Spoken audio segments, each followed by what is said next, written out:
Hello दोस्तों, मैं ओम झाजेडिया आपका अपने यूट्यूब चैनल मैथ्स विद ओम झाजेडिया में हार्दिक स्वागत करता हूं। आज अनुपात समानुपात का टेस्ट आयोजित किया गया है। उस टेस्ट का अपन सॉल्यूशन देखते हैं। और टेस्ट में 15 क्वेश्चंस आपको दिए गए थे। इन 15 प्रश्नों में आपका जो स्कोर रहता है वो आप कमेंट बॉक्स में लास्ट में ज़रूर डालें। दूसरी बात, आप इन प्रश्नों को साथ साथ ये ज़रूर देखें, जो प्रश्न आपने सरल कर लिए लेकिन उनमें टाइम लगा, तो टाइम ज़्यादा किस कारण लगा उस कारण को ज़रूर आप खोजें। आप प्रश्न को और जल्दी किस प्रकार कर सकते थे उसको ज़रूर गौर करें। साथ ही जो प्रश्न आपसे सरल नहीं हो पाए वो किस कारण से सरल नहीं हो पाए, या आपका चैप्टर जो है वो अभी भी कमज़ोर है, उन बातों का आप अध्ययन करें। एनालिसिस है उस बात का आप पूरा करें। अब इन प्रश्नों को सरल करते हैं। पहला प्रश्न क्या था उसको देखें आप। दो संख्याएं 6:7 के अनुपात में हैं। यदि प्रत्येक संख्या में 4 जोड़ा जाए तो अनुपात जो है वो 13:15 हो जाता है। तब छोटी संख्या आपसे पूछी गई है।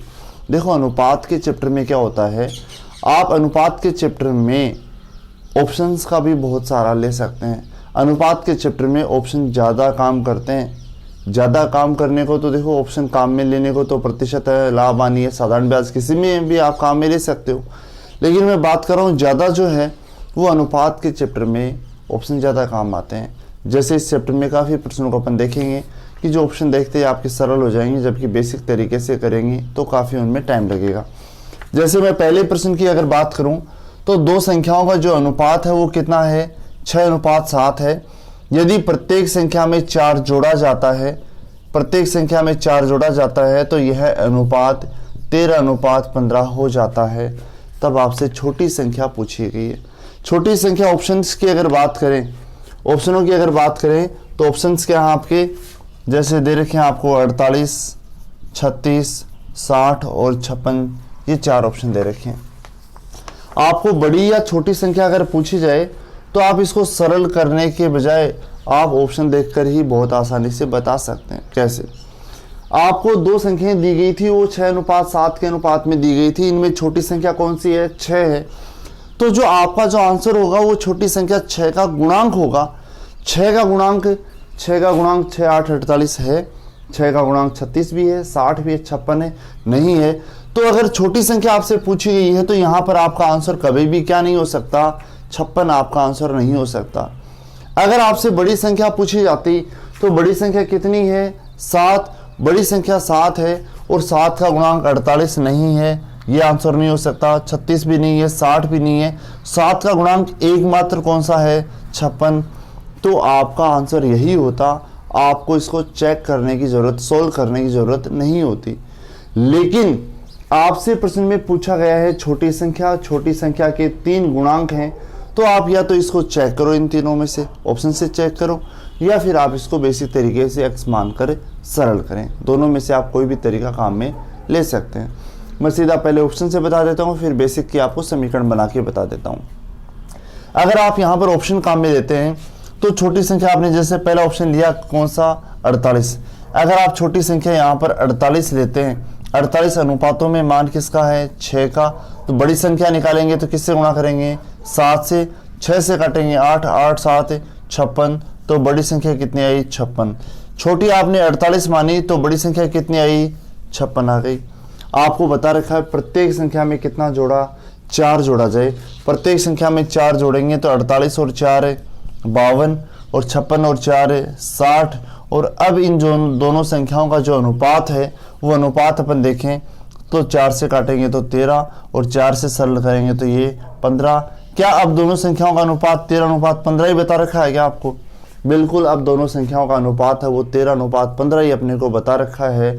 इसका मतलब जो अपने द्वारा ऑप्शन काम में लिया गया है वो ऑप्शन क्या है, सही है। इस प्रकार इस प्रश्न को आप आसानी से कर सकते हो। दूसरी बात, आप अगर इसको मानकर करना चाहो तो मानकर करेंगे तो समीकरण बनाएंगे, और समीकरण जब बनाएंगे तो देखो किस प्रकार वो बनेगी, उसको आप समझ लें। क्वेश्चन आप समीकरण को आप सोल्व कर लेना। मान लेते हैं दोनों संख्याएं कौन सी हैं, 6x और 7x। मान लिया दोनों संख्याएं 6x और 7x हैं, दोनों को x से गुणा कर दिया। यदि प्रत्येक संख्या में 4 जोड़ा जाए, यदि प्रत्येक संख्या में 4 जोड़ दिया जाए, जैसा प्रश्न में कहा जाता है वैसा ही किया जाता है, प्रत्येक संख्या में 4 जोड़ दिया जाए तो इन दोनों का जो अनुपात है, इन दोनों का जो अनुपात है वो अनुपात अपने को कितना प्राप्त होता है, 13:15 प्राप्त होता है। मतलब 13:15 के क्या होता है, बराबर होता है। जैसे आप बराबर करेंगे तो ये समीकरण बन गई और यहाँ से x का मान निकाला जा सकता है। आपको पता है अंदर वाले अनुपातों का गुणा बाहर वाले अनुपातों के गुणा के बराबर होगा। जैसे गुणा करेंगे तो आप x का मान आ जाएगा और वो x का जो मान है वो आप यहाँ रखेंगे, क्योंकि संख्या आपने क्या मानी थी, 6x और 7x मानी थी, तो x का जो मान है वो यहाँ रखेंगे। यहाँ रखते ही x संख्याएं अपने को पता चल जाएंगी। तो इस प्रकार आप इस प्रश्न को आसानी से सरल कर सकते हैं। नेक्स्ट क्वेश्चन अपन देखते हैं। 2600 रुपये हैं वो 3 व्यक्तियों में बांटे जाने हैं और इनके तीनों के धन का अनुपात भी आपको दिया गया है। यहाँ पर अनुपात जो है वो सरल रूप में नहीं है, तो आप उसको पहले सरल रूप में बदलें और सरल रूप में बदलने के बाद ही प्रश्न को सरल करें। 3 व्यक्ति हैं, 2600 रुपये उनके बीच में बांटने हैं और A, B, C 3 व्यक्ति हैं और तीनों के धन का जो अनुपात है वो 1/2, 1/3 और 1/4। ये तीनों के धन का क्या है, अनुपात है। ये तीनों के धन का अनुपात है। आपको किसका हिस्सा पूछा गया है, A का हिस्सा पूछा गया है। A का हिस्सा आपसे पूछा गया है। यहाँ से देखो अनुपात जो होते हैं वो सदैव सरलतम रूप में होते हैं। ये अनुपात सरलतम रूप में नहीं है, ये भिन्न के रूप में है। अनुपात पॉइंट में भी हो सकते हैं, भिन्न के रूप में भी हो सकते हैं। तो ये सरलतम रूप में नहीं है, तो पहले इनको सरलतम रूप में बदलेंगे और बदलने के बाद ही प्रश्न को अपन सरल करेंगे। ये भाग के रूप में, और जब भाग के रूप में होते हैं तो उनको सरल कैसे किया जाता है मैं आपको पहले समझा चुका हूँ। अनुपात समानुपात के 3 वीडियो मैंने पहले पढ़ाए हैं, उनमें ये सारी बेसिक बातें आपको बताई गई हैं। यहाँ पर 2, 3 और 4 का जो लघुत्तम है, 2, 3, 4 का लघुत्तम क्या होता है, 12। सभी को अपन किससे गुणा कर देंगे, 12 से गुणा करेंगे। अनुपात है, अनुपातों में किसी भी संख्या से गुणा भाग किया जा सकता है। 2 से सरल करेंगे तो 6, 3 से करेंगे तो 4 और 4 से करेंगे तो 3। ये A, B और C के धन का क्या आ गया, आपको अनुपात प्राप्त हो गया। A, B, C के धन का अनुपात प्राप्त हो गया तो कुल धन को क्या इस अनुपात में बांटा जा सकता है, बिल्कुल। कुल धनराशि कितनी है, 2600 रुपये। अनुपातों में कुल धनराशि कितनी है, 13। तो 2600 मान किसका होगा, 13 का। जो पूछा जाए उससे गुणा। A का धन पूछा है तो किससे गुणा करेंगे, 6 से गुणा करेंगे, सरल करेंगे। 13 दूनी 26 और यहाँ से 6 दूनी 1200। तो A की जो धनराशि होगी वो कितनी होगी, 1200 रुपये यहाँ से अपने को प्राप्त हो जाएगी। देखो ये जो क्वेश्चंस हैं, इन क्वेश्चंस की PDF है वो मैंने आपको टेलीग्राम पर भी उपलब्ध करवा दी थी। जिन बच्चों ने अभी नहीं ली वो टेलीग्राम पर जो अपना चैनल है मैथ्स विद ओम झाझड़िया के नाम से ही है, उससे आप ले सकते हैं। PDF वहाँ पर डाली हुई है मेरी, या आप इस चैनल में नीचे डिस्क्रिप्शन में भी इसकी PDF है वो मैं आपको उपलब्ध करवा दूंगा। वहाँ से भी इन 15 क्वेश्चंस की PDF आप ले लें और साथ साथ फिर इनको सरल करें आप। आगे देखते हैं क्वेश्चन नंबर 3। क्वेश्चन नंबर 3 जो है वो अच्छा क्वेश्चन है और लेवल उसका अच्छा है। 2-2 वस्तुओं में, 3-3 वस्तुओं में, 4-4 वस्तुओं में या एक ही वस्तु में 2-2 मिश्रण जो हैं, इस पर आधारित ये क्वेश्चन काफ़ी बार एग्जाम में पूछा जाता है। ये एक मिश्र धातु में जस्ता, तांबा और शीशा, एक मिश्र धातु है, उसमें आपको जस्ता, तांबा और शीशा जो है, जस्ता, तांबा और शीशा जो है वो किस अनुपात में, 2:3:1 के अनुपात में दिया गया है। और दूसरी मिश्र धातु है, उसमें भी जस्ता, तांबा और शीशा जो है वो किस अनुपात में दिया गया आपको, 5:4:3 के अनुपात में दिया गया। 2 मिश्र धातुएं हैं और दोनों मिश्र धातुओं में केवल क्या है, जस्ता, तांबा और शीशा है। पहली मिश्र धातु में ये है 2:3:1 के अनुपात में, दूसरी मिश्र धातु में 5:4 और 3 के अनुपात में है। आपको कहा गया है दोनों मिश्र धातुओं की समान मात्रा को मिलाया गया है। मात्रा समान भी हो सकती है, मात्रा अलग अलग भी हो सकती है। यहाँ पर कौन सी मात्रा बताई गई है, समान मात्रा बताई गई है। क्या यहाँ पर कुल मात्रा समान है? कुल मात्रा की बात करें तो 2 और 3 5, 5 और 1 6। यहाँ पर कुल मात्रा कितनी है? 6। जबकि यहाँ पर कुल मात्रा 5 और 4 9, 9 और 3 12। कुल मात्रा यहाँ 12 है, यहाँ पर कुल मात्रा 6 है। कुल मात्रा समान नहीं है, तो पहले कुल मात्रा को समान बनाएंगे, उसी के बाद अपने इसको मिलाएंगे। यहाँ पर कुल मात्रा जब 12 है तो यहाँ पर कुल मात्रा 12 बनाएंगे। 12 बनाने के लिए 6 को किससे गुणा करते हैं? 2 से।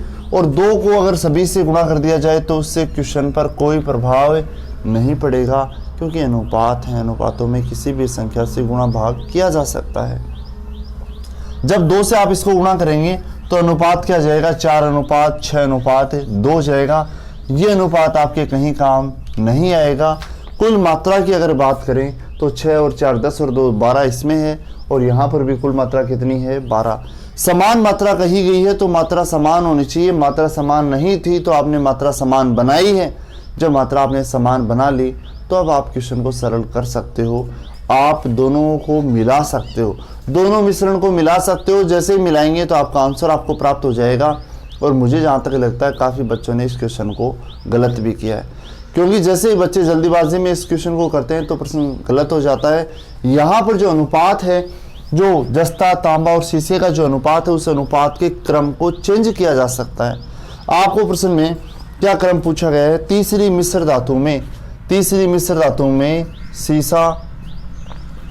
शीशा और तांबा और जस्ते का, शीशा, तांबे और जस्ते का आपको अनुपात पूछा गया है।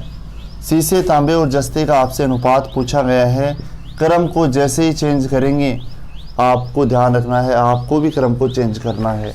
यहाँ पर सबसे पहले शीशा बोला गया है तो शीशे का मान यहाँ पर 2 है, यहाँ पर 3 है। कुल मात्रा दोनों को मिलाएंगे, 2 और 3 कितनी हो जाएगी? 5। जबकि बाद में तांबा 6 और 4 कितना हो गया? 10।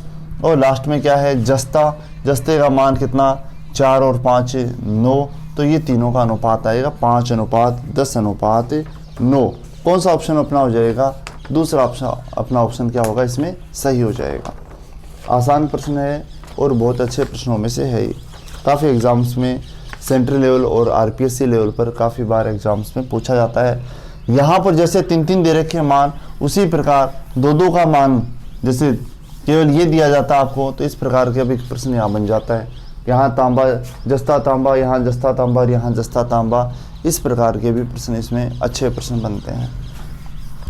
आगे बढ़ते हैं, नेक्स्ट क्वेश्चन को देखें आप।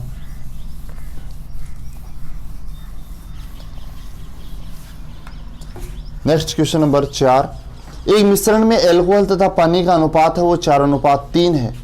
एक मिश्रण है, उस मिश्रण में अल्कोहल और पानी का जो अनुपात है वो 4:3 है। यदि इसमें 5 लीटर पानी और डाल दिया जाए, यदि इसमें 5 लीटर पानी और डाल दिया जाए तो यह अनुपात जो है वो 4:5 हो जाता है। तो दिए गए मिश्रण में अल्कोहल की मात्रा आपसे पूछी गई, अल्कोहल की मात्रा आपसे पूछी गई। देखो यहाँ पर आपको पता है अल्कोहल और पानी का जो अनुपात है वो पहले कितना था? 4:3 था। जैसे ही 5 लीटर पानी डाला गया तो यह अनुपात अब 4:5 हो गया। आप मुझे ये बताएं, क्या अल्कोहल की मात्रा में कोई परिवर्तन किया गया है? अल्कोहल इस विलयन से निकाला गया है या इसमें और डाला गया है? नहीं, ऐसा यहाँ पर कुछ भी नहीं दिया गया।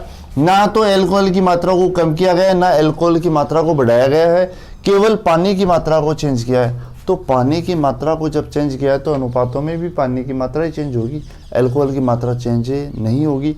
यहाँ पर पहले भी अनुपातों में अल्कोहल 4 था, यहाँ अब भी अल्कोहल कितना है? 4 है। 4 लीटर है, उतना का उतना ही है। अगर मात्रा समान नहीं होती तो जैसे पहले वाले प्रश्न में मात्रा आपने समान की थी, यहाँ भी समान कर सकते हैं किसी भी संख्या से गुणा करके। यहाँ पर पहले से मात्रा समान है तो आपको कुछ नहीं करना। आपको बता रखा है पानी कितना डाला गया? 5 लीटर पानी डाला गया, जबकि अनुपातों में पहले 3 लीटर पानी था, अब 5 लीटर हो गया। तो कितना बढ़ गया? 2 लीटर। मतलब डाले गए पानी की मात्रा कितनी हुई? 2। तो 5 अनुपातों में मान होगा 2 का, जो पूछा जाए उससे गुणा। आपको अल्कोहल की मात्रा पूछिए, अल्कोहल की मात्रा कितनी है? 4। तो किससे गुणा करेंगे? 4 से गुणा करेंगे और सरल करेंगे तो यहाँ से अल्कोहल की मात्रा कितनी होगी?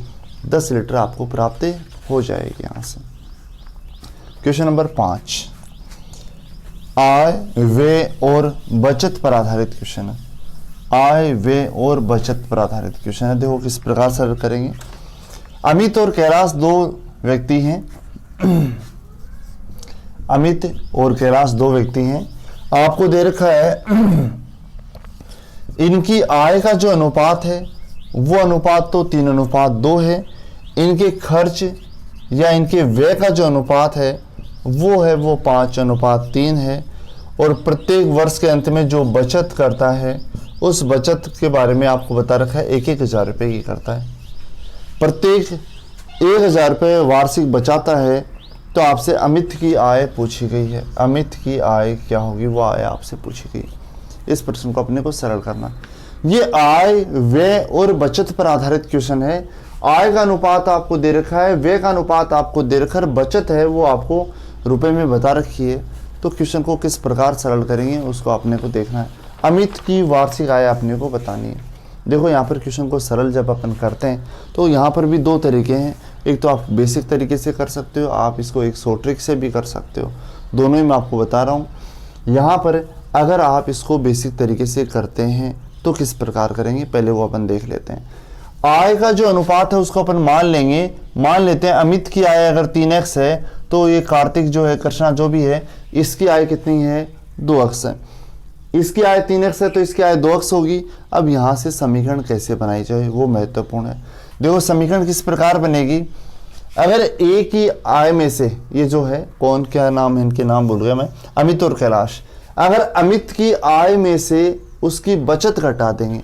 अमित की आय कितनी है, 3x है, उसमें से उसकी बचत घटा देंगे। आय में से अगर बचत घटाते हैं तो ये अमित का खर्च बचेगा क्या। आय में से बचत घटाने पर खर्च ही बचता है। इसी प्रकार कैलाश की आय में से बचत घटाई जाए। आय कितनी है, 2x है, उसमें से बचत 1,000 रुपये घटा दें तो ये कैलाश का क्या है, खर्च है।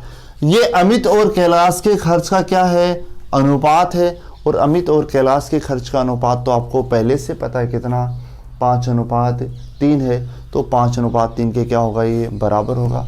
ये जो खर्च का अनुपात है ये 5:3 के क्या होगा, बराबर होगा। जैसे आप बराबर करेंगे तो यहाँ से समीकरण बनेगी, वहाँ से आप x का मान निकाल सकते हो। आपको बताया इन दोनों का जो अनुपात है वो इन दोनों के अनुपात के बराबर है। तो अंदर वाली संख्याओं का गुणा बाहर वाली संख्याओं के गुणा के बराबर करेंगे तो यहाँ से x का मान आएगा और वो x का मान यहाँ रखेंगे तो अमित और कैलाश की आय का आपको पता चल जाएगा। ये तो बेसिक तरीका हुआ। एक स्टेप में यहाँ से इसका आंसर भी आ जाएगा, कोई बड़ा काम नहीं है। यहाँ से सरल करेंगे तो 10x हो जाएगा। ये कितना x हो जाएगा, 9x हो जाएगा। ये तो 5 दूनी 10x, ये 9x, अंतर 1x का आएगा। इसी प्रकार यहाँ पर कितना होगा, इसको सरल करेंगे तो ये हो जाएगा कितना, 5,000। ये कितना होगा, 3,000। 5,000 3,000 का अंतर, x का मान आएगा 2,000 यहाँ रखेंगे तो अमित और कैलाश की आय अपने को पता चल जाएगी। जबकि ये तो बेसिक तरीका हुआ। अगर आप इसको और भी सीधा करना चाहें तो इसी प्रकार एक स्टेप में यहाँ भी आप इसको सरल कर सकते हैं। किस प्रकार, इन दोनों के वज्रगुणा का जो अंतर है, इन दोनों के वज्रगुणा का जो अंतर है वो इन दोनों के वज्रगुणा के अंतर के बराबर होता है। किस प्रकार, इन दोनों का वज्रगुणा करेंगे तो 5 दूनी 10x और ये 3 तिया 9x, 10x और 9x का अंतर 1x होगा। इसी प्रकार इन दोनों के वज्रगुणा का अंतर ये होगा कितना, 5 और गुणा 1,000 5,000, ये होगा 3,000। 3,000 और 5,000 का अंतर कितना होगा, 2,000। x का मान 2,000 आया, यहाँ से भी 2,000 ही आया था अपना। ये x का मान ये अपन यहाँ रखेंगे तो 3 दूनी 6,000 रुपये और यहाँ पर 2 दूनी 4,000 रुपये। अगर अमित की आय पूछे तो 6,000 रुपये, कैलाश की आय पूछे तो 4,000 रुपये। ये अपना क्या हो जाएगा, आंसर हो जाएगा। आप बेसिक से करना चाहें तो बेसिक से कर सकते हैं, सीधा करना चाहें तो आप सीधा भी कर सकते हैं। बात करते हैं अगले प्रश्न की। क्वेश्चन नंबर 6, 8 और 12 का तृतीय अनुपात और 4 और 9 के मध्य अनुपात का अनुपात आपसे पूछा गया। आपको तृतीय अनुपात भी पता होना चाहिए, आपको मध्य अनुपात भी पता होना चाहिए और फिर आपको दोनों का क्या निकालना है, अनुपात निकालना है। किस प्रकार अपन प्रश्न को सरल करेंगे उसको आप देखें। 8 और 12 का तो तृतीयानुपात, 8 और 12 का तृतीयानुपात और 4 और 9 का मध्यानुपात, इन दोनों का अनुपात आपको निकालना है। यहाँ पर देखो 8 और 12 का तृतीयानुपात, 8 और 12 का तृतीयानुपात कैसे निकालते हैं वो मैं पहले आपको समझा चुका हूँ। यहाँ पर 8 और 12 का जब तृतीयानुपात निकालेंगे तो 8 अनुपात 12 समानुपात 12 अनुपात x होगा क्या। दूसरी संख्या और तीसरी संख्या जो है वो एक तरह से तृतीयानुपात में समान होती है, चौथी संख्या को माना जाता है, और अंदर वाली संख्याओं का गुणा बाहर वाली संख्याओं के गुणा के बराबर करेंगे तो 8x अनुपात बराबर 12 गुणा में 12, x का मान अपने को निकालना है तो 8 का भाग दे देंगे, 4 दूनी 8, 4 3 12, 2 से काटें 6, और x का मान यहाँ से कितना अपने को प्राप्त हुआ, 18 अपने को प्राप्त हो गया। ये तो इसका क्या हो गया, तृतीयानुपात हो गया। यहाँ पर अपने को क्या निकालना है, मध्यानुपात। मध्यानुपात में कौन सी संख्या मानी जाती है, मध्य की संख्या को माना जाता है। 4 अनुपात x समानुपात x अनुपात 9, मध्य की संख्या को यहाँ मान लिया।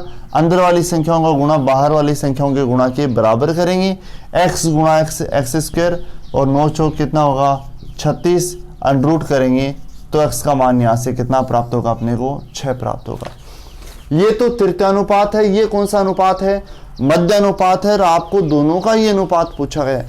तृतीयानुपात तो कितना है 18, मध्यानुपात कितना है 6, और दोनों का अनुपात निकालेंगे तो 6 का भाग देंगे तो 3 अनुपात 1 अपने को प्राप्त हो जाएगा।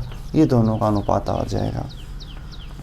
आगे बढ़ते हैं, क्वेश्चन नंबर 7। क्वेश्चन नंबर 7 भी एग्जाम में 2-3 बार पूछा जा चुका है। ये आरपीएससी लेवल पर भी आया था और उससे पहले ये सेंटर में भी पूछा गया था, एसएससी में भी पूछा गया था। देखो किस प्रकार से उसको देखें आप। यहाँ पर वही बात बेसिक तरीके से भी आप प्रश्न को कर सकते हैं और आप इसको सीधा भी सरल कर सकते हैं। यहाँ पर अगर मैं बात करूँ तो यदि 3 संख्याएं हैं और 3 संख्याओं का जो अनुपात है वो आपको अनुपात दे रखा है कितना, 3, 2 और 5। 3 संख्याओं का अनुपात है वो 3 अनुपात 2 अनुपात 5 है। इन तीनों के वर्गों का योग है वो 1862 है। इनके वर्गों का योग 1862 है। आपसे दूसरी संख्या पूछी गई है, ऑप्शन आपको दे रखे हैं 7, 14, 21 और 35। ये 4 ऑप्शन आपको दे रखे हैं। आप ऑप्शन देखते ही प्रश्न को सरल कर सकते हैं। आपको अधिकतम ये 2 सेकंड का प्रश्न है, एक तरह से आप ये कर सकते हो। आप प्रश्न देखते ही आंसर बता सकते हो। 3 संख्याएं हैं और तीनों का अनुपात 2 और 3 और 5 है, 3, 2 और 5 है। तीनों के वर्गों का योग 1862 है। आपसे दूसरी संख्या पूछिए। दूसरी संख्या क्या है, 2 है। दूसरी संख्या क्या है, 2 है, और 2 का आपको पता है अनुपातों में 2 है, और आपका जो आंसर होगा वो 2 का कोई न कोई गुणांक होगा। यहाँ पर 2 का गुणांक 7 है क्या, नहीं है, तो ये आंसर अपना नहीं हो सकता। 2 का गुणांक 21 भी नहीं है, 2 का गुणांक 35 भी नहीं है। 2 का गुणांक एकमात्र कौन सा है, 14 है, तो वो अपना आंसर होगा। ये आपका प्रश्न सोल्व हो चुका है। अगर आप इसको अगर आपसे सबसे बड़ी संख्या पूछी होती तो, अगर सबसे बड़ी संख्या पूछी होती तो तीनों में से सबसे बड़ी संख्या क्या है, 5। आपका जो आंसर होता वो 5 का गुणांक होता। 5 का गुणांक केवल कितना है, 35, तो यही आपका आंसर होता। आपको प्रश्न सरल करने की ज़रूरत नहीं थी। लेकिन अगर आप प्रश्न को सरल करना चाहें तो किस प्रकार आप सरल करें उसको आप देखें। मैं समीकरण बना के बता देता हूं आपको, आप उसको सॉल्व कर लेना बाद में।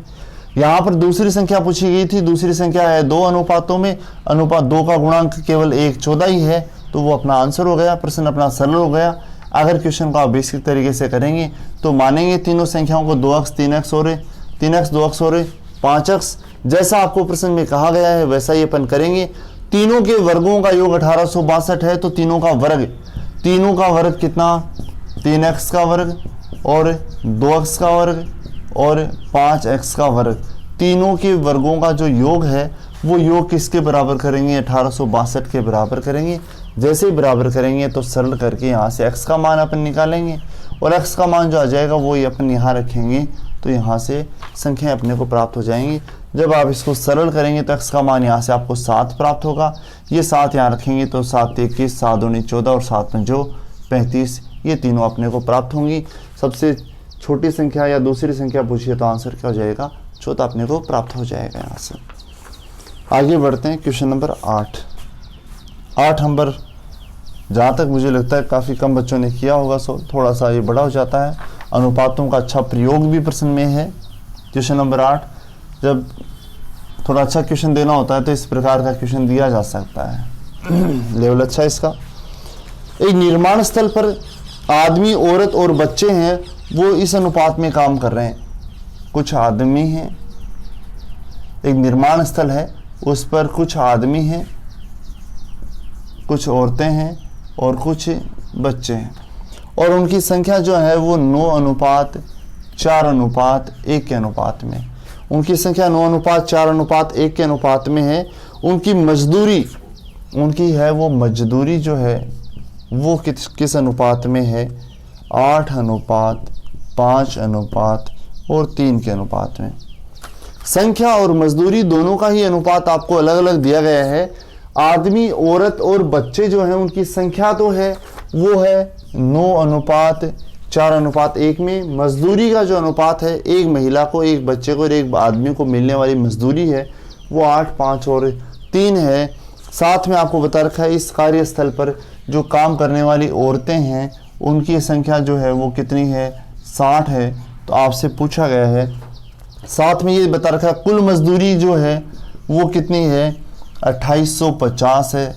तो आपसे पूछा गया है एक बच्चे की दैनिक मजदूरी कितनी है, एक बच्चे की दैनिक मजदूरी आपसे पूछी गई। यहाँ पर आपको ऑप्शन दे रखे हैं, ऑप्शन है वो 7, 5, 8 और 6, ये 4 ऑप्शन आपको दिए गए हैं।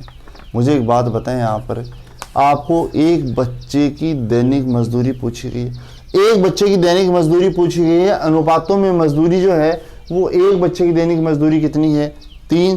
तो आपका जो आंसर होगा वो 3 का गुणांक होगा, और 3 का गुणांक तो केवल और केवल एक ही है, कौन सा, 6। तो यहाँ पर आपका आंसर क्या होगा, 6 हो जाएगा। आपको प्रश्न सरल करने की ज़रूरत नहीं है। आप हमेशा ये नहीं हो कि प्रत्येक प्रश्न है तो अपन बेसिक तरीके से लग जाएं, उसको बेसिक से ही सरल करें, नहीं, ऐसा नहीं है। प्रत्येक प्रश्न ऐसा नहीं है कि अपन उसको एक्स से मान के सरल करें, नहीं।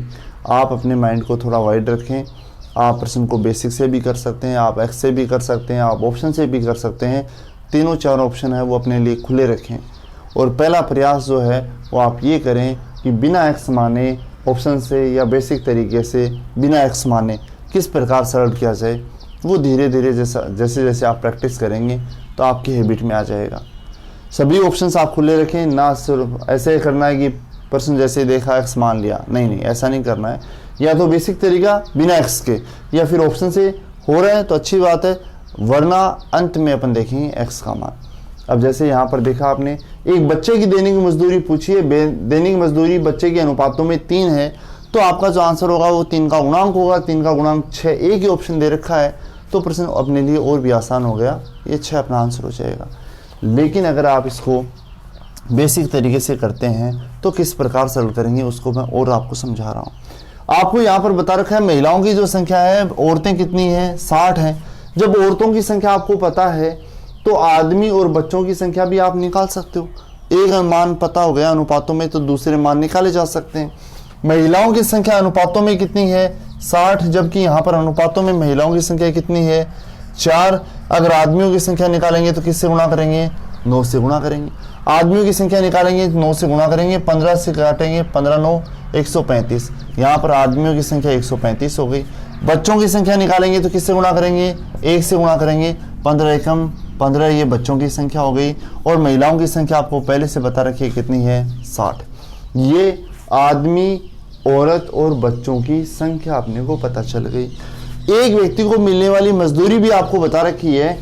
एक आदमी की जो मजदूरी है वो 8 रुपए है, तो 135 आदमियों की कुल मजदूरी कितनी होगी, वो कुल मजदूरी भी आप बता सकते हो। यहां से सरल करेंगे, 8 में जो 40, 4, 24, 28 और 2 कितने हो जाएंगे, 1080 रुपये। यहाँ से कितने हो जाएंगे, 300 रुपये, और यहाँ से कितने होंगे, 45 रुपये। ये सभी आदमियों को, सभी औरतों को और सभी बच्चों को मिलने वाली मजदूरी है। कुल मजदूरी भी आ जाएगी यहाँ से। कुल मजदूरी कितनी होगी, सभी को यहाँ से जोड़ेंगे, सभी को जोड़ेंगे तो कितनी होगी, 1425 रुपये यहाँ से कुल मजदूरी हो गई। आपको प्रश्न में पहले से बता रखा है, आपको प्रश्न में पहले से बता रखा है कि कुल मजदूरी तो 2850 है। प्रश्न में बता रखा है कुल मजदूरी 2850 है, जबकि अनुपातों में कुल मजदूरी 1425 है। तो 2850 मान होगा 1425 का। प्रश्न में दिया गया मान हमेशा ऊपर होता है, उसी का मान जो आप निकालेंगे उसके नीचे होता है, और जो पूछा जाता है उससे गुणा। आपको एक बच्चे की दैनिक मजदूरी पूछी है तो किससे गुणा करेंगे, 3 से गुणा करेंगे। आप 3 से गुणा करेंगे तो सरल करेंगे, 1425 का दुगुना 2850 और 3 दूनी 6। तो एक बच्चे की जो दैनिक मजदूरी होगी वो कितनी होगी, 6 रुपये यहाँ से आपको प्राप्त होगी और आपका आंसर आ जाएगा। बाकी आप बेसिक से करना चाहें तो बेसिक से कर सकते हैं, वरना आप प्रश्न पहले भी सरल ही कर चुके हैं। आगे बढ़ते हैं, अगला क्वेश्चन देखें। आप समझ में आया होगा तरीका, अगर कोई आपको डाउट लग रहा हो तो आप पूछ लें। बाकी जब महिलाओं की, पुरुषों की, बच्चों की संख्या आपको पता है, एक एक व्यक्ति को मिलने वाली मजदूरी आपको पता है, तो सभी को मिलने वाली कुल मजदूरी भी निकाली जा सकती है। और जब सभी की मजदूरी आपको आ जाएगी, वो तो पहले से पता थी आपको, तो वहाँ से अनुपातों की सहायता से आप प्रश्न को सरल कर सकते हैं, एक बच्चे की मजदूरी निकाल सकते हैं। क्वेश्चन नंबर 9 देखें आप। 60 लीटर का एक मिश्रण है और उसमें दूध और पानी का अनुपात है। दूध है और उसमें पानी है, मिश्रण कितना है, 60 लीटर है। मिश्रण है वो 60 लीटर है और दूध और पानी का जो अनुपात है वो 5:3 है। इसका अनुपात 1:2 करना है। इसका जो अनुपात है वो 1:2 करना है। तो मिश्रण में कितना पानी मिलाया जाए, मिलाए जाने वाले पानी की मात्रा आपसे पूछी गई है। यहाँ पर बताया गया 60 लीटर मिश्रण है जिसमें दूध और पानी का अनुपात है वो 5:3 है। कितना पानी मिलाया जाए कि अनुपात है वो 1:2 बन जाए।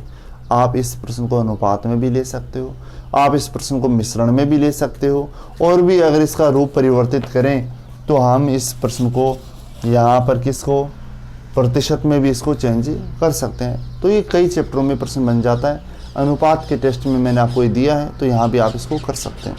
देखो 60 लीटर कुल मिश्रण था, उसमें अब दूध कितना है, अब पानी कितना है, वो आप बता सकते हो। कुल मात्रा को इस अनुपात में बांटेंगे तो दोनों की अलग अलग मात्राएं आपको पता चल जाएंगी। कुल विलयन कितना है, 60 लीटर अनुपातों में कुल विलयन 5 और 3 8 है, और जिसकी मात्रा निकालनी है उससे गुणा। दूध निकालना है तो किससे गुणा, 5 से गुणा। 4 से काटेंगे 2 बार, 4 से काटेंगे 15, 15 5 75/2, 75/2 लीटर। ये तो किसकी मात्रा हुई, दूध की मात्रा हो गई। इसी प्रकार पानी की मात्रा निकालेंगे तो किससे गुणा करेंगे, 3 से गुणा करेंगे, 15 × 3 45/2, 45/2। ये मात्रा किसकी हुई, पानी की। ये मात्रा किसकी है, दूध की मात्रा है, ये पानी की मात्रा है। ये मात्राएं तो पहले थी, जब इसमें पानी मिला देंगे तो पानी की मात्रा तो बदल जाएगी, लेकिन क्या दूध की मात्रा पर कोई प्रभाव पड़ेगा। अभी थोड़ी देर पहले मैंने आपको बताया था केवल एक की मात्रा पर प्रभाव पड़ता है। आपको केवल उसको देखना है जिसकी मात्रा पर कोई प्रभाव नहीं पड़ा। यहाँ पर दूध की मात्रा पर कोई प्रभाव नहीं पड़ा, क्योंकि ना तो दूध और डाला गया है ना दूध निकाला गया है। दूध पहले भी 75/2 या 37.5 लीटर था, अब भी वो है 75/2 लीटर ही है, उतना का उतना ही है, मात्रा में कोई परिवर्तन नहीं हुआ। जबकि अनुपातों में अब अनुपात चेंज हो गया, प्रतिशत सॉरी, अनुपात अब चेंज हो गया। 75/2 लीटर जो है वो अनुपातों में अब किसका मान हो गया, 1 का मान हो गया। अगर पानी की मात्रा अगर निकालेंगे तो किससे गुणा करेंगे, 2 से गुणा करेंगे, और 2 से गुणा करेंगे तो पानी की जो मात्रा अब होगी वो कितनी होगी, 75 लीटर होगी। पानी की अब मात्रा नहीं पूछेगी आपसे। आपसे पूछा कितना पानी डाला गया, पहले पानी कितना था, 22.5 लीटर था। 45/2 का मतलब कितना हुआ, ये था 22.5 लीटर था पहले पानी। अब कितना हो गया, 75 लीटर हो गया पानी। कितना बढ़ गया, 5.5 लीटर बढ़ गया। मतलब यहाँ से डाले गए पानी की मात्रा जो होगी वो 52.5 लीटर होगी। जितना बढ़ा है, जितनी मात्रा बढ़ी वो डाला गया पानी तो होगा। पहले मात्रा थी 22.5 लीटर, अब हो गई 75 लीटर, बढ़ गई कितनी, 52.5, तो डाले गए पानी की मात्रा 52.5 लीटर यहाँ से अपने को प्राप्त हो जाएगी। पहले मैं अनुपात समानुपात के चैप्टर में आपको ऐसे प्रश्न काफ़ी बता चुका हूँ। बात करते हैं क्वेश्चन नंबर 10 की। 10 नंबर प्रश्न भी अच्छा है। आरपीएससी में भी पूछा गया है, सेंटर में भी ये भी आ चुका है, 3-4 बार क्वेश्चन पूछ लिया गया है। देखो किस प्रकार कर रहे हैं अपन इसको।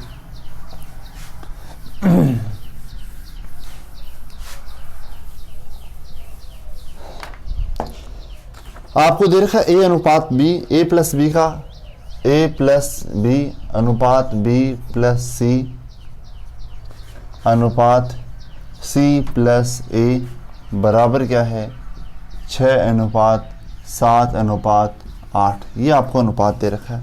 साथ में आपको बता रखा है a प्लस बी प्लस सी का मान कितना है 14 है, तो आपसे c का मान जो है वो पूछा गया है। ये अपना क्वेश्चन है। यहाँ पर देखो प्रश्न को, बहुत अच्छा प्रश्न है, ये भी सरल करते हैं अपन इसको। देखो किस प्रकार करें। यहाँ पर 1, 2 और 3 अनुपात दे रखे हैं। 3 अनुपात है, वो 3 अनुपातों के बराबर है। तो पहले अपन इसको अनुपात को भिन्न के रूप में लिखते हैं। भिन्न के रूप में कैसे, यहाँ पर अपन क्या लिख सकते हैं इसको, a प्लस बी बटे में 6 बराबर b प्लस सी बटे में 7 बराबर c प्लस a बटे में 8। ये आप इसको लिख सकते हैं। यहाँ पर किस प्रकार, पहले की संख्या के बट्टे में पहली संख्या, दूसरी संख्या के बट्टे में दूसरी संख्या और तीसरी संख्या के बट्टे में तीसरी संख्या, ये तीनों का अनुपात ही एक तरह से, ये भी तीनों का क्या है, अनुपात है। आपको c का मान निकालना है। c का मान आपको तब पता चलेगा जब तीनों के योग में से अगर a और b को आप घटा दोगे तो c का मान आ जाएगा आसानी से। अब a और b का योग कैसे आए, a और b का योग अपन कैसे निकालेंगे वही अपन देख रहे हैं। यहाँ से ये एक तरह से अनुपात ही है। अब इसको सरल कैसे करें, यहाँ पर अपन मान लेते हैं इन तीनों संख्याओं के बराबर कोई संख्या अपन ने k मान ली, कोई भी संख्या अपन ने k मान लिया, a मान लो, x मान लो, कुछ भी मान लो। इन तीनों अनुपात के बराबर आपने k मान लिया। यहाँ से अब आप क्या करेंगे, अगर इन दोनों को बराबर आप करते हो, इन दोनों को बराबर करते हो, तो यहाँ से a प्लस बी क्या होगा, a प्लस बी बराबर 6 दर्जा की गुणा हो जाएगा, a प्लस बी बराबर हो जाएगा 6 के। इसी प्रकार जब इन दोनों को अपन बराबर करेंगे तो यहाँ से b प्लस सी का मान अपने पास आ जाएगा, b प्लस सी बराबर क्या होगा, 7 दर्जा की गुणा हो जाएगा, 7 क्या हो जाएगा। इसी प्रकार जब इन दोनों को अपन बराबर करेंगे, इन दोनों को बराबर करेंगे तो यहाँ से c प्लस a का मान कितना हो जाएगा, 8 गुणा के 8 के अपने को प्राप्त होगा। ये AB का मान, ये BC का योग और ये CA का योग हो गया। दो का योग तो अपने को प्राप्त हो गया, लेकिन सभी में क्या है, k है। इस k का मान अपने को निकालना पड़ेगा। और k का मान अपन कैसे निकालेंगे, जैसे अपन इन तीनों को जोड़ें तो यहाँ पर 2a है, 2 b है और 2 क्या है, c। 2 सभी से कॉमन आ जाएगा, बचेगा a plus b plus c और बराबर कितना होगा, 6 7 13 और 8 है 21 k अपने को प्राप्त होगा। यहाँ से k का मान आ जाएगा, क्योंकि ABC का योग अपने को पहले से पता है। ABC तीनों का योग कितना है, 14 है। तीनों का योग अपन यहाँ पर 14 रखेंगे तो 14 दूनी 28 और 21 इधर गुणा में इधर भाग में आ जाएगा। यहाँ से k का मान अपने को प्राप्त हो जाएगा 28/21, या 7 का भाग देंगे तो 4/3। ये किसका मान आ गया, k का मान आ गया। ये k का मान आ गया 4/3। k का मान अपन बाद में काम में लेंगे। आपको मान निकालना किसका है, c का। और c का मान कब आएगा, जब आप तीनों के योग में से a प्लस बी प्लस सी, तीनों के योग में से अगर आप a और b का योग घटा दें, तीनों के योग में से अगर आप a और b का योग घटा दें तो किसका मान आपने को प्राप्त होगा, c का मान प्राप्त होगा। तीनों का योग आपको पहले से पता है कितना, तीनों का योग पहले से पता है कितना, 14। और a और b का योग कितना है, 6 के। 6 के का मान अपने को पहले से पता है कितना, 4/3, वो रख देंगे। k का मान अपने को पहले से पता है 4/3, 3 दूनी 6, 4 दूनी 8, 14 माइनस का 8, तो c का मान यहाँ से क्या हो जाएगा, 6 अपने को प्राप्त हो जाएगा। ये अपना आंसर हो जाएगा। क्वेश्चन को थोड़ा बेसिक विधि से अपने को करना पड़ेगा। प्रश्न अच्छा है। आगे देखते हैं क्वेश्चन नंबर 11 नंबर क्वेश्चन को देखें। यहाँ पर पहले अपने को 3 अनुपात हो गए और 2 अनुपातों का भी योग दे रखा है, तो इसको सीधा करने में थोड़ी दिक्कत आती है। वरना अनुपात तो है वो अपने नॉर्मल सभी को सीधे तरीके से ही सरल किया है। योग के रूप में भी दे दिए, 3 अनुपात दे दिए, तो आपको बेसिक विधि से इसको नहीं कर पाएंगे बिना x माने या बिना कुछ माने। इसको k के बराबर मान के ही आप प्रश्न को सरल कर पाएंगे। क्वेश्चन नंबर 11, 2 बर्तन a और b में अल्कोहल और पानी का मिश्रण है, वो अनुपात में दे रखा है।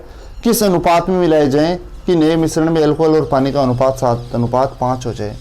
दो बर्तन है ए और बी, और इन दोनों में अल्कोहल और पानी का जो अनुपात है, अल्कोहल और पानी का जो अनुपात है वो आपको दे रखा है 5:3। दूसरे बर्तन में अल्कोहल और पानी का जो अनुपात है वो 5:4 दे रखा। दोनों को किस अनुपात में मिलाया जाए, दोनों बर्तनों को सी में किस अनुपात में मिलाया जाए कि अल्कोहल और पानी का जो अनुपात है वो 7:5 बन जाए, ये आपसे पूछा गया। दो बर्तन ए और बी हैं, दोनों में अल्कोहल और पानी का अनुपात आपको दे रखा है। दोनों से अल्कोहल और पानी किस अनुपात में मिलाया जाए, 1:2, 2:3, किस अनुपात में मिलाया जाए कि तीसरे बर्तन सी में अनुपात 7:5 बन जाए। क्वेश्चन मिश्रण का भी है, एक तरह से क्वेश्चन मिश्रण का भी है, क्वेश्चन एक तरह से अनुपात का भी है, क्योंकि सभी जगह अनुपात काम में लिए गए और परसेंटेज में भी बनता है क्वेश्चन। अपन देखें, प्रश्न को सरल करते हैं। यहाँ पर प्रश्न को अपन मिश्रण के तरीके से सरल करेंगे, वो ज़्यादा बेटर यहाँ पर रहेगा। मिश्रण का जो तरीका होता है वो क्या रहता है वो आपको मैं पहले बता भी चुका हूँ, चैप्टर जब पढ़ाया है। पहले विलियन ए विलियन में और बी विलियन में, ए विलियन में क्या अल्कोहल का भाग आप बता सकते हो। अल्कोहल और पानी का अनुपात जब 5:3 है तो कुल मात्रा तो कितनी हुई, 5 और 3 8 हुई, कुल मात्रा तो 8 हुई, और उसमें अल्कोहल कितना है 5, तो अल्कोहल का भाग कितना हुआ 5/8 भाग हुआ। इसी प्रकार बी मिश्रण में भी अल्कोहल का भाग आप बता सकते हो। कुल मात्रा 5 और 4 कितनी है 9 है, और उसमें अल्कोहल कितना है 5 है, तो बी के अंदर अल्कोहल का भाग हुआ वो कितना 5/9 भाग हुआ। दोनों को मिलाने के बाद जो मिश्रण बनता है उस मिश्रण को कहाँ रखा जाता है, हमेशा बीच में रखा जाता है। और बीच में देखें तो कुल मात्रा कितनी है 7 और 5 12, और कुल मात्रा 12 में से अल्कोहल का मान कितना है 7, तो अल्कोहल का भाग हो जाएगा 7/12 भाग हो जाएगा। और मिश्रण के नियम से इस प्रश्न को बहुत ही आसानी से आप सरल कर सकते हैं। ये पहले विलियन में अल्कोहल का भाग, ये दूसरे विलियन में अल्कोहल का भाग, और ये दोनों को मिलाने के बाद मिश्रण में अल्कोहल का भाग है। यहाँ से प्रश्न को जब सरल करते हैं, मिश्रण का नियम जब लगाते हैं तो इन दोनों का अंतर इधर लिखा जाता है, इन दोनों का अंतर इधर लिखा जाता है। ध्यान होगा आपको, केवल अंतर लिया जाता है, प्लस माइनस नहीं देखा जाता, केवल अंतर आपको लेना होता है। अंतर जब अपन लेंगे तो आप सीधा भी सरल कर सकते हो, आप लघुत्तम लेना चाहो तो लघुत्तम भी ले सकते हो, और गुणा करना चाहो तो गुणा भी कर सकते हो। जैसे यहाँ नीचे तो 12 निमा 108 हो जाएगा, और ये संख्या इधर गुणा होगी 12 पंजो 60 और 9 7 63, अंतर कितना आएगा 3। आप लघुत्तम लेके भी कर सकते हो। इन दोनों का अंतर आपको लेना है। अंतर लेने का सीधा तरीका मैं आपको बता रहा हूँ। 12 निमा 108 नीचे वाली संख्या गुणा हो गई, ये 12 इधर 5 से गुणा, ये 9 इधर 7 से गुणा, 9 7 63, 12 पंजो 60, 60 और 63 का अंतर 3। इसी प्रकार इधर देखेंगे तो 12 ठी 96, तो नीचे लघुत्तम आ जाएगा, 12 पंजो 60 और 7 8 56, 56 और 60 का अंतर 4। ये दोनों का मिलाई गई मात्रा का अनुपात आ जाएगा, वही आपसे पूछा गया था। इसको अपन सरल कर सकते हैं। सरल करेंगे तो किसी का भी जैसे 12 का भाग जाता है, 12 निमा 108, 12 ठी 96, 4 से काटेंगे 4 दूनी 8, 3 से काटेंगे तो 3 तिया 9, ये 2 इधर आ जाएगा, 3 उधर चला जाएगा, तो अनुपात क्या प्राप्त होगा अपने को 2:3 अपने को प्राप्त होगा। मतलब दोनों मिश्र धातुएं हैं वो किस अनुपात में मिलाई गई हैं, दोनों मिश्रण 2:3 के अनुपात में यहाँ पर मिलाए गए हैं। ये अपना क्वेश्चन सोल्व हो जाएगा। इसके बाद अपन आगे बढ़ते हैं क्वेश्चन नंबर 12 नंबर क्वेश्चन जो है उसमें एक थैली में रुपए पैसे सिक्के जो भी आपको दे रखे हैं, 1 रुपए के, 50 पैसे के और 25 पैसे के सिक्कों की संख्या का अनुपात आपको दे रखा है। अनुपात मूल्य का भी हो सकता है, अनुपात संख्या का भी हो सकता है। ये प्रश्न है वो 2 रूपों में पूछा जाता है, 2 ही रूप इस प्रश्न के बनते हैं, और प्रश्न भी बहुत अच्छा है। एक थैली में 1 रुपए के, 50 पैसे के और 25 पैसे के, 1 रुपए 50 पैसे और 25 पैसे के सिक्कों की संख्या का जो अनुपात है, वो अनुपात 5:6 और 8 है। आपको बता रखा थैली में कुल धनराशि, थैली में जो है कुल राशि जो है वो है 240 रुपए है। तो आपसे 25 पैसे के सिक्कों की संख्या आपसे पूछी गई है। यहाँ में थैली में कुल सिक्कों की जो राशि है, सिक्कों की जो कुल राशि है वो 240 है। आपको सिक्कों की संख्या का अनुपात पता है तो कुल राशि दी जाएगी, राशि का अनुपात है तो कुल संख्या दी जाएगी, हमेशा उल्टा ही दिया जाता है। यहाँ पर मैं बात करूँ तो सॉरी, थैली में सिक्कों की कुल राशि जब आपको पता है, सिक्कों की कुल राशि जब आपको पता है तो आप संख्या को भी राशि में, राशि मतलब मूल्य में चेंज करेंगे। किस प्रकार चेंज करेंगे आप आसानी से कर सकते हैं। जब एक एक रुपए के 5 सिक्के हैं, संख्या 5 है, एक एक रुपए के 5 सिक्के हैं तो उनका मूल्य भी 5 रुपए होगा। 50-50 पैसे के 6 सिक्के हैं, 2 सिक्कों का 1 रुपए बनता है तो 6 सिक्कों के 3 रुपए बनेंगे यहाँ पर। इसी प्रकार यहाँ पर अगर बात करें 25-25 पैसे के 8 सिक्के हैं, 4 सिक्कों का 1 रुपए बनता है तो 8 सिक्कों के 2 रुपए यहाँ पर बनेंगे। तो एक तरह से आप ये कह सकते हो कि थैली में कुल रुपए 5, 3, 8 और 2 10 रुपए हुए। क्या थैली में सिक्कों का कुल मूल्य कितना आया? 10 रुपए आया। जबकि आपको पहले से पता है कि थैली में सिक्कों का कुल मूल्य कितना है? 240। 240 मान किसका होगा? 10 का। जो पूछा जाए आप उससे गुणा। अगर आपको संख्याएं पूछे तो संख्याओं से आप गुणा करो, आपको मूल्य पूछे तो मूल्य से 5, 3 और 2 से आप गुणा करो। जो पूछा जाए आप उसी से गुणा करेंगे। अगर 25 पैसे के सिक्कों का मूल्य पूछे तो मूल्य 2 रुपए, 2 से गुणा करो। और 25 पैसे के सिक्कों की संख्या आपसे पूछी है, संख्या कितनी है? 8, तो आप 8 से गुणा करो। सरल करेंगे तो 25 पैसे के सिक्कों की संख्या कितनी होगी? यहाँ पर 192 आपको प्राप्त हो जाएगी। ये अपना आंसर हो जाएगा। और आगे बढ़ते हैं अपन क्वेश्चन नंबर 12 की बात। क्वेश्चन नंबर 13 देखें। 13 नंबर क्वेश्चन बहुत ही आसान प्रश्न है। एक आसान क्वेश्चन बीच में मैंने डाला आपको। x अनुपात y आपको दे रखा है। जब x अनुपात y का मान आपको पता है, x अनुपात y आपको पता है तो जो आगे अनुपात पूछे गए वो भी आप बता सकते हैं। x अनुपात y बराबर कितना है? 2:1 है।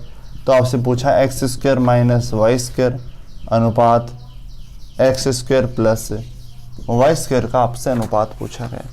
यहाँ पर x अनुपात y है वो 2:1 है, मतलब एक तरह से x का मान 2 हो गया और y का मान क्या हो गया? 1 हो गया। x का मान 2 और y का मान 1 यहाँ पर रखेंगे। जैसे रखेंगे आपका प्रश्न सरल हो जाएगा। x का मान 2 रखेंगे तो 2 का स्क्वायर, x का मान 2 है, 2 का स्क्वायर 2 दूनी 4, 1 का स्क्वायर 1 अनुपात ये भी 4 और 1 ही होगा। बीच में इसमें माइनस है, इसमें प्लस है, ये बचेगा 3, ये हो जाएगा 5। तो अनुपात क्या हो जाएगा? 3:5 अपने को प्राप्त हो जाएगा। x और y के मान 2 और 1 है, यहाँ रखेंगे। जैसे रखेंगे प्रश्न सरल हो जाएगा। Question number 14। क्वेश्चन नंबर 14 भी अच्छा है और 15 भी अच्छा है। आगे वाले दोनों ही प्रश्न अच्छे हैं। बताएं किन किन के क्वेश्चंस हो चुके हैं वो बताएं, अपना सॉल्यूशन डालें। दो संख्या a और b ऐसी हैं कि दोनों के a का 5%, b के 4% का योग है वो a के 6% और b के 8% के योग का 2/3 भाग है। a और b का अनुपात आपसे पूछा गया। वही बात प्रश्न को करने के 2 तरीके हैं। आप बेसिक तरीका x से भी कर सकते हो, आप ऑप्शन से भी कर सकते हो। ऑप्शन से ज़्यादा सरल आसानी से होगा। देखो आपको ऑप्शन जो दे रखे हैं वो मैं पहले लिख रहा हूँ। 4:3, 3:4, 1:1 और 2:3, ये 4 ऑप्शन आपको दे रखे हैं। अब आपको पहली संख्या a का 5%, b का 4% और उनका योग, फिर b का 6 और a का 6 और b का 8% उनका योग और उसका 2/3 है वो है। तो इस प्रकार आपको a और b का अनुपात आपको निकालना है। चलो मैं शॉर्ट में थोड़ा सा लिख देता हूँ। a b, ये a b, a का पहले का 5%, b का 4% और इसका 6%, इसका 8% और फिर इसका 2/3 और अपने को करना है। ये क्वेश्चन आपको दे रखा है। क्वेश्चन देख लिया सभी ने अच्छी तरह। देखो अब यहाँ पर पहली संख्या दूसरी संख्या, 2 संख्याएं, पहली का 5%, दूसरी का 4%, उसका जोड़, पहली का 6%, दूसरी का 8%, उसका जोड़ का 2/3 है, मतलब 2/3 करते दोनों क्या हो जाएंगे? बराबर हो जाएंगे। ऐसा जो नियम है, इस नियम का पालन निम्न में से कौन सा अनुपात करता है, वही अनुपात अपना क्या होगा? आंसर होगा। अब आप बात करें अगर बेसिक से, तो बेसिक से बनेगी समीकरण, वो मैं आपको बना के बताऊंगा। और अगर आप सीधा करना चाहें तो ज़्यादा बेटर रहेगा ऑप्शन। ऑप्शन में अनुपात आपको जैसे पहला दे रखा है 4:3। पहला ऑप्शन आपको दे रखा है 4:3। मैंने आपको काफ़ी बार ये बताया है कि जब भी अनुपात आपको निकालना हो तो इसको सरल करने के लिए, ऑप्शन काम में लेने के लिए ऑप्शन को थोड़ा बड़ा कर लें, जिससे कैलकुलेशन है वो अपने लिए आसान हो जाती है।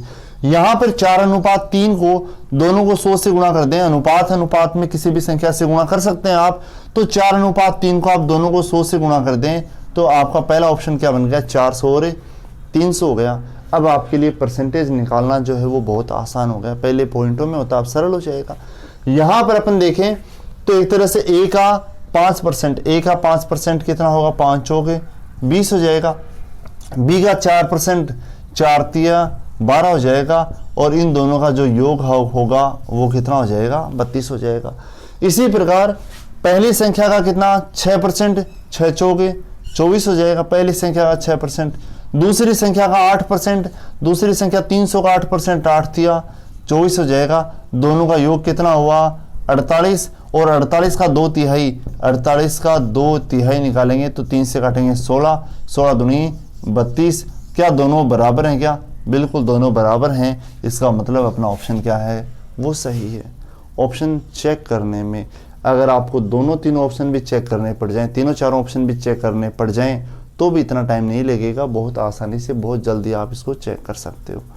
बात अगर करें अगर बेसिक की, तो ये जिस प्रकार अपने समीकरण यहाँ पर बनाई है उसी प्रकार यहाँ पर आपको बेसिक में समीकरण बनानी पड़ेगी और संख्याओं का अनुपात जो है वो मानना पड़ेगा। मानकर आप समीकरण बनाएंगे। किस प्रकार उसको देखो आपको जैसे ये दिया जाए, किस प्रकार a और b दोनों संख्या अपन मान ले। पहली संख्या आपने x मान ली, दूसरी संख्या आपने क्या मान ली, y मान ली। अब इनका किस प्रकार आपको किया जाए, समीकरण बनाया जाए। पहली संख्या का 5%, पहली संख्या x है, x का 5%, पहली संख्या x है, x का 5%। दूसरी संख्या b का y का कितना है, 4%। दूसरी संख्या y है, उसका 4% निकाला, उसका क्या किया, योग किया गया, योग किया, ये निकाल दिया। अब इसी प्रकार पहली संख्या का 6%, पहली संख्या x है, x का 6% प्लस दूसरी संख्या का कितना है, 8%। दूसरी संख्या y का कितना, 8% निकाला, उसका जोड़ किया और उसका 2/3, उसका 2/3 जो है वो बराबर है। मतलब दोनों संख्याएं 2/3 करते क्या हो जाएंगी, बराबर हो जाएंगी। जैसे ही बराबर करेंगे तो ये x और y में क्या बन गई है कि समीकरण बन गई, और x और y में एक समीकरण बन गई। दोनों को सरल करेंगे, सरल करके x अनुपात y यहाँ से x/y या x अनुपात y यहाँ से सरल करके निकाला जा सकता है, वो अपना आंसर हो जाएगा। इसको आप सरल कर सकते हैं। पर ज़्यादा x/y के चक्कर में आप नहीं पड़ें, कोशिश करें कि बिना x के ही आपके प्रश्न हैं वो सरल हो जाएं, आपको प्रश्न में कुछ भी मानना नहीं पड़े, ये आप कोशिश करें। अगला जो लास्ट क्वेश्चन है वो भी आय, व्यय और बचत पर आधारित प्रश्न है। पहले भी एक प्रश्न ऐसा मैं करवा चुका आपको इसी पेपर में, उसमें 2 व्यक्तियों की बात थी। यहाँ पर व्यक्ति कितने हैं, 3 है। 3 व्यक्तियों का है वो थोड़ा अच्छे लेवल का प्रश्न बन जाता है, 2 व्यक्तियों का आसान बनता है। ए बी और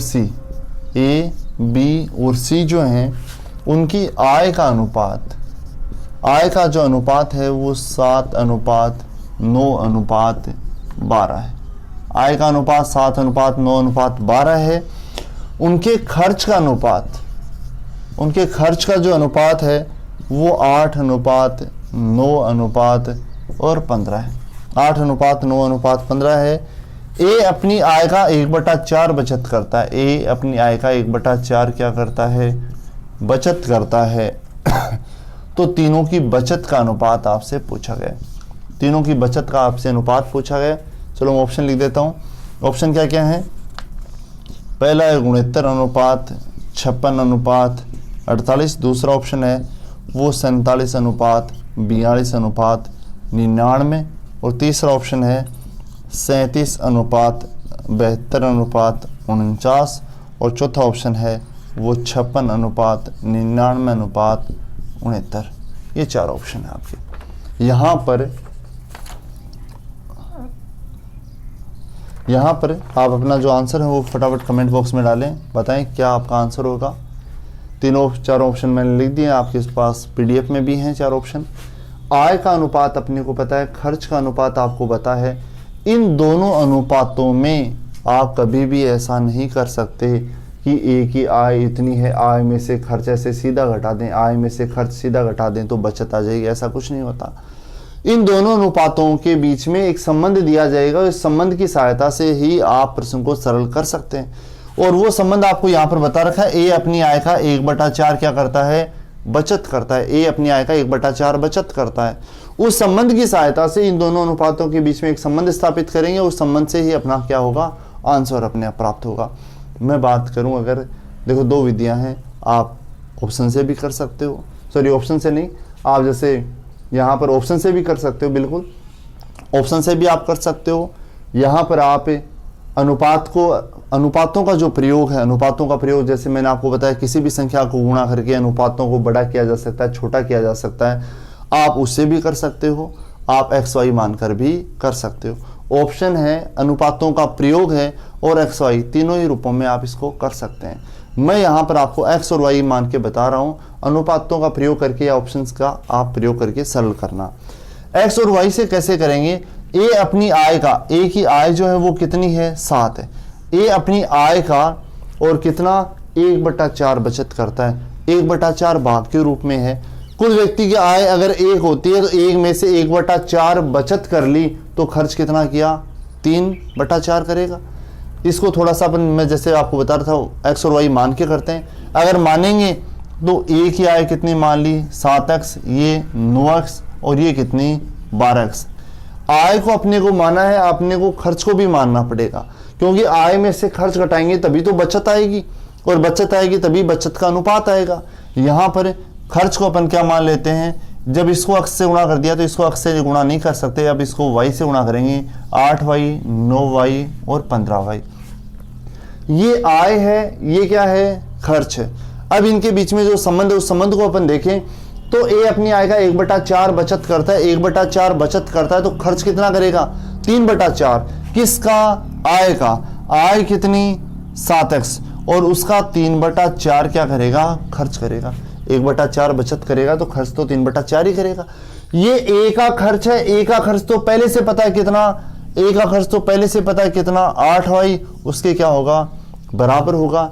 जैसे ही बराबर करेंगे x अनुपात y आपको प्राप्त हो जाएगा।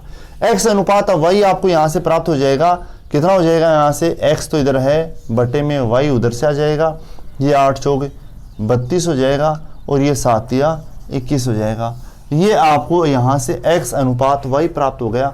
अगर x का मान 32 होगा तो y का मान क्या होगा, 21 होगा। मतलब x का मान आपको सभी जगह क्या रखना है, 32 रखना है, और y का मान सभी जगह क्या रखना है, 21 रखना है। y का मान सभी जगह आप 21 रखोगे, x का मान 32 रखोगे, गुणा भाग होगा, आय में से खर्च घटाएंगे तो बचत आपको पता चल जाएगी। सभी को गुणा करने की जरूरत नहीं है, पूरी कैलकुलेशन करने की जरूरत नहीं है। x का मान क्या हुआ, 32, x का मान हुआ 32, y का मान कितना है, 21, y का मान कितना है, 21।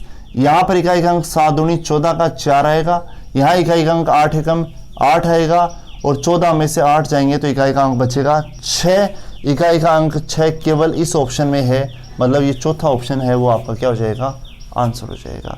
ये अपना सॉल्यूशन हो गया। आप पूरा सरल करना चाहें तो बाकी फालतू में टाइम भी वेस्ट भले ही आप कर लो। ये 32 और 21 यहाँ भी रखेंगे, 32 21 यहाँ भी रखेंगे, सभी को आपस में गुणा करेंगे, गुणा करके आय में से खर्च घटाएंगे तो बचत आएगी, और आंसर आपका यही आना है। तो आप इकाई के अंक से भी इसको फटाफट देख सकते हो, सरल कर सकते हो। x अनुपात y आपको पता चल गया, उसकी सहायता से x अनुपात y यहाँ रखते ही प्रश्न सरल हो जाएगा। आप ऑप्शन का प्रयोग भी कर सकते हो। ऑप्शन का प्रयोग करेंगे तो कोई भी ऑप्शन आप उठाएंगे और उससे भी आप कर सकते हो। ऑप्शन से भी थोड़ा टफ ही पड़ेगा। और तीसरा जो तरीका मैंने बताया था, अनुपातों का प्रयोग, अनुपातों का प्रयोग करके भी आप संख्याओं को बड़ा कर सकते हो, छोटा कर सकते हो। और जैसे 7 था, 7 में 1/4 4 का भाग नहीं जाता, तो इसको ऐसी संख्या से गुणा कर लो जिसमें 4 का भाग चला जाए। इस प्रकार इनको गुणा भाग करके भी प्रश्न को आप सरल कर सकते हो। ये 15 क्वेश्चंस थे, और मेरे हिसाब से इन प्रश्नों का जो लेवल है वो अच्छा ही होगा। बाकी आप लोग बताएं किस प्रकार का आपको लेवल लगा। कम ज़्यादा लगा तो और चेंज कर देंगे, ठीक है। इन 15 क्वेश्चंस का एनालिसिस अपन ने कर लिया। इनमें जो भी आपका स्कोर रहा वो ज़रूर डालें कमेंट बॉक्स में आप, और आपको अगर अच्छा लगा हो तो ज़्यादा से ज़्यादा शेयर और लाइक करना नहीं भूलें। ओके, थैंक यू, फिर मिलते हैं।